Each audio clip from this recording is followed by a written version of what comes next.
लखनऊ में UP police को एक बार फिर से मजबूत बनाने की कोशिश हुई है। यूपी पुलिस की रफ्तार को पंख लगेंगे। पुलिस के वाहन बेड़े में ऐतिहासिक विस्तार किया गया है। होंडा फाउंडेशन ने 50 QRT वाहन दिए। मुख्यमंत्री योगी आदित्यनाथ ने हरी झंडी दिखाकर इन वाहनों को रवाना किया। बॉर्डर के जनपदों में सुरक्षा व्यवस्था और ज्यादा चाक चौबंद होगी।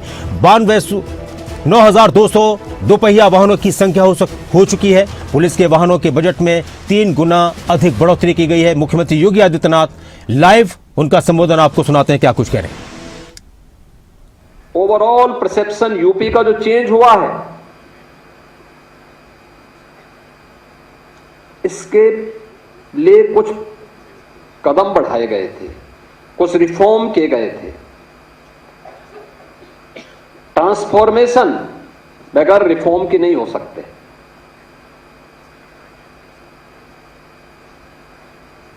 और उस ट्रांसफॉर्मेशन के लिए जो रिफॉर्म किए गए, उसका परिणाम किस रूप में हमारे सामने देखने को मिले, वह आपने इस बात को देखा होगा कि उत्तर प्रदेश पुलिस में 2017 में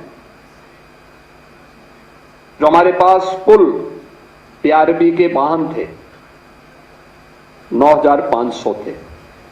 यूपी पुलिस बल के पास कुल 9,500 वाहन थे 4 व्हीलर के रूप में।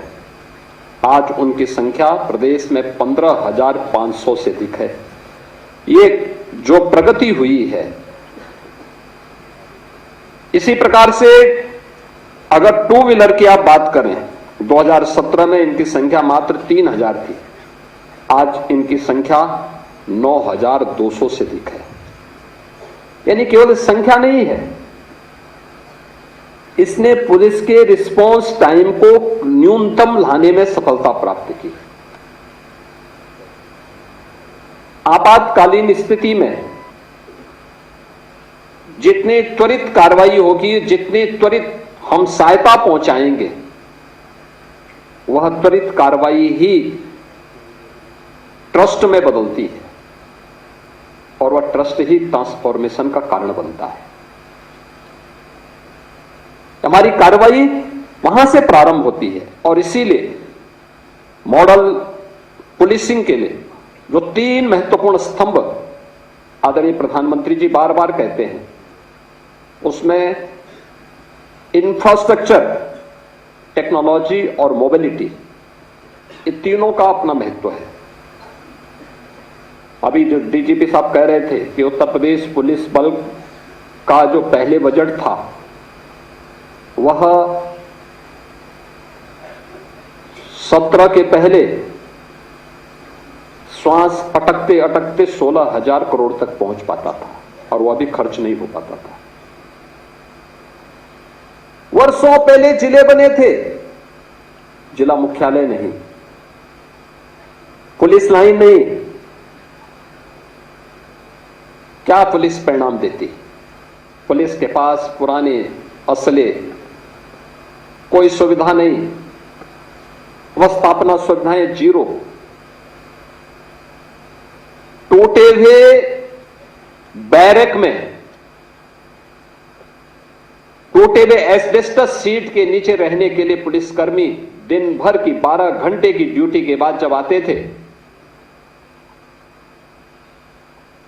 सर्दी, गर्मी, बरसात में उस टूटे हुए खपड़ेल के नीचे उन्हें रहने के लिए मजबूर होना पड़ता था।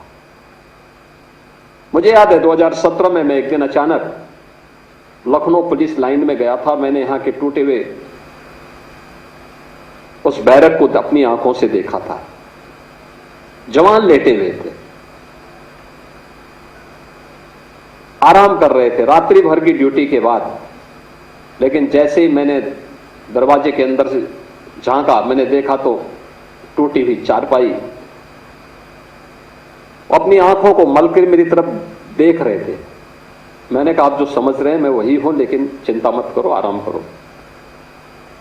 तब तक पुलिस महानिदेशक भी पहुंच गए, होम सेक्रेटरी पहुंच गए।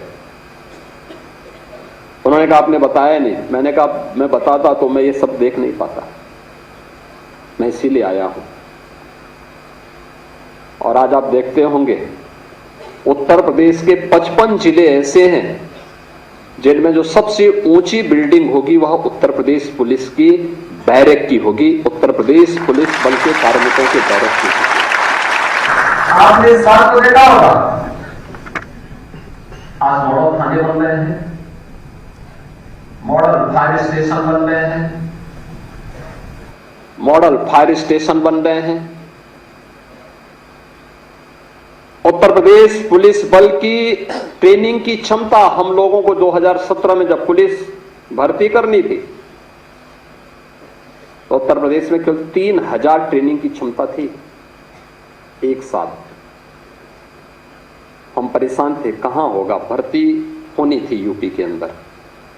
नौजवान परेशान थे क्योंकि वर्षों से भर्ती नहीं हो पाई थी और निष्पक्ष भर्ती तो एक प्रश्न बना हुआ था, कैसे होगा। मेरे सामने समस्या थी कि हम 3000 से अधिक भर्ती एक बार नहीं कर सकते थे। एक भर्ती की प्रक्रिया को बहुत आप जितनी भी तेजी करेंगे 9 महीने से कम में वो भर्ती नहीं हो सकती। मैंने अन्य राज्यों से संपर्क किया, 2-3 राज्य तैयार हुए। हम लोगों ने मिलिट्री पैरामिलिट्री से भी बातचीत किया, उन्होंने भी कहा थोड़ा थोड़ा हम भी सहयोग कर लेंगे। बहुत खींच खांच करके हम लोग 17 से 20 हजार तक उसको लेकर के गए। 30 हजार तक बामुश्किल अन्य राज्यों से भी और मिलिट्री पैरामिलिट्री के भी ट्रेनिंग सेंटर लेने के बाद एक क्षमता हम प्राप्त कर पाए थे। और आज आप देख सकते हैं 60,244 पुलिस कार्मिकों की हम लोगों ने भर्ती की और सभी की ट्रेनिंग यूपी के ही ट्रेनिंग सेंटर में हो रही है। उत्तर प्रदेश के अपने द्वारा अर्जित अवस्थापना सुविधाओं में ये ट्रेनिंग की सुविधा आज उत्तर प्रदेश पुलिस बल प्राप्त किया है। कोई सोचता था उत्तर प्रदेश में 3 नए कानून अभी गत वर्ष जुलाई में लागू किए गए और लागू करने के बाद ये 3 नए कानून में 7 वर्ष से ऊपर की प्रत्येक सजा में फॉरेंसिक एविडेंस की आवश्यकता। 2017 के पहले यूपी के अंदर जो फॉरेंसिक लैब थी उनकी संख्या 2 थी। आज 12 फॉरेंसिक लैब हैं हमारे पास और भारत का वर्ल्ड क्लास फॉरेंसिक इंस्टीट्यूट भी यूपी के पास है, यूपी पुलिस का है।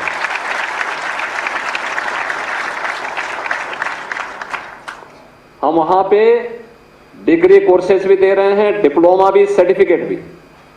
हर जिले में 6 हमारे अभी फॉरेंसिक लैब्स जो ये ग्रेड की हैं, ये निर्माणाधीन हैं और हर जिले में हमने 2-2 फॉरेंसिक मोबाइल यूनिट भी वहां पर तैनात की हैं जो वहां पर कार्य कर रही हैं। और ट्रेनिंग पुलिस कार्मिक हो या कोई बेरोजगार नौजवान जिसकी इस फील्ड में रुचि हो, उनकी ट्रेनिंग उत्तर प्रदेश हमारा फॉरेंसिक इंस्टीट्यूट के माध्यम से ही, स्टेट फॉरेंसिक इंस्टीट्यूट में ही उसकी ट्रेनिंग भी हो रही है। आज हमारे पास स्पेशल सिक्योरिटी फोर्स है, एसडीआरएफ है और पहली बार पीएसी में भी महिला बटालियन हो सकती है। 3 हम गठित कर चुके हैं, 3 नए गठन की प्रक्रिया आगे बढ़ रही है। ये सभी कुछ इंफ्रास्ट्रक्चर हो या टेक्नोलॉजी,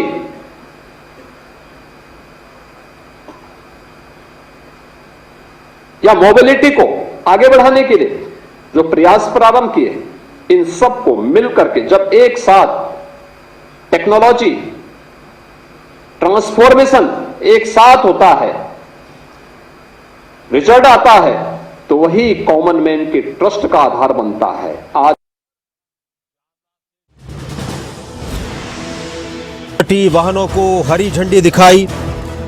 यूपी के बॉर्डर जिलों की सुरक्षा और मजबूत इससे हो जाएगी। और इस कार्यक्रम में बोलते हुए उत्तर प्रदेश की कानून व्यवस्था को लेकर किस तरह की मजबूती है, इस पर मुख्यमंत्री बयान दे रहे थे। सीएम योगी आदित्यनाथ ने 50 क्यूआरटी बाइकों को हरी झंडी दिखाकर रवाना किया और अब 9,200 की संख्या उत्तर प्रदेश में दोपहिया वाहनों की हो चुकी है।